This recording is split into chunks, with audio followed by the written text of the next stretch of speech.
শিক্ষা সংক্রান্ত গুরুত্বপূর্ণ আপডেট পেতে অবশ্যই চ্যানেলটিকে সাবস্ক্রাইব করুন, পাশে থাকা বেল আইকনটিতে অবশ্যই ক্লিক করুন।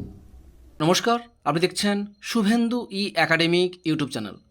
রাজ্যের সমস্ত বিদ্যালয় অর্থাৎ প্রাথমিক এবং হাই স্কুলের শিক্ষক শিক্ষিকাদের জন্য খুবই গুরুত্বপূর্ণ একটা আপডেট। শিক্ষাবর্ষের মাঝপথে চেঞ্জ হলো ফুল মার্কস, বিভ্রান্তি।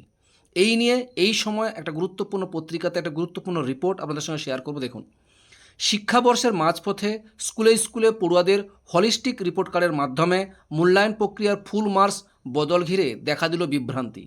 এবছরের ষষ্ঠ থেকে অষ্টম শ্রেণীর ছাত্রছাত্রীরা প্রথম পর্যায়ে 15 নম্বরের পরীক্ষা দিয়েছে।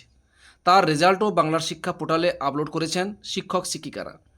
এই পরিস্থিতিতে গত 11 জুন বিকাশ ভবন থেকে স্কুলে স্কুলে পাঠানো নির্দেশিকায় হলিস্টিক রিপোর্ট কার্ডে 15 বদলে নম্বরটি 30 করতে বলা হয়েছে। আবার আগামী মাসে নির্ধারিত দ্বিতীয় পর্যায়ে 25 নম্বরের পরীক্ষা হওয়ার কথা, সেই জায়গায় 50 নম্বরের পরীক্ষা নিতে বলা হয়েছে। এখানেই প্রশ্ন তুলেছেন শিক্ষক ও প্রধান শিক্ষকরা। স্বস্তির কথা একটাই, তৃতীয় সামেটিক পরীক্ষার নম্বর 70ই থাকছে।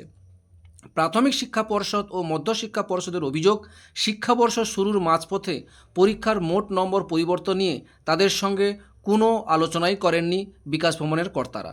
তাই সিলেবাস, পরীক্ষা এবং প্রশ্নের ধাঁচে কী ধরনের বদল করতে হবে সে সম্পর্কে পর্ষদও কোনো বিজ্ঞপ্তি জারি করেনি। এই বিষয়গুলো সাধারণত বছরের শুরুতেই জানানোর রীতি রয়েছে। এতদিন ষষ্ঠ শ্রেণীর পরীক্ষা হতো 800 নম্বরের, আর সপ্তম ও অষ্টমের 100 নম্বরের। এখন সেই মার্কস হয়েছে যথাক্রমে 1050 ও 1200, অর্থাৎ বেশ বড়সড় পরিবর্তন হয়েছে।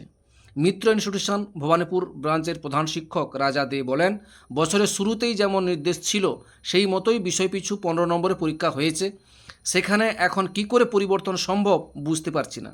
বিষয়টি নিয়ে ইতিমধ্যেই জেলা বিদ্যালয় পরিদর্শকের অর্থাৎ ডিআই মাধ্যমিক দ্বারস্থ হয়েছি, কিন্তু কোনো দিশা দেখাতে পারেননি তিনি। এই ছিল একটা আপডেট আপনাদের সঙ্গে শেয়ার করলাম। ভিডিওটি দেখার জন্য অসংখ্য ধন্যবাদ।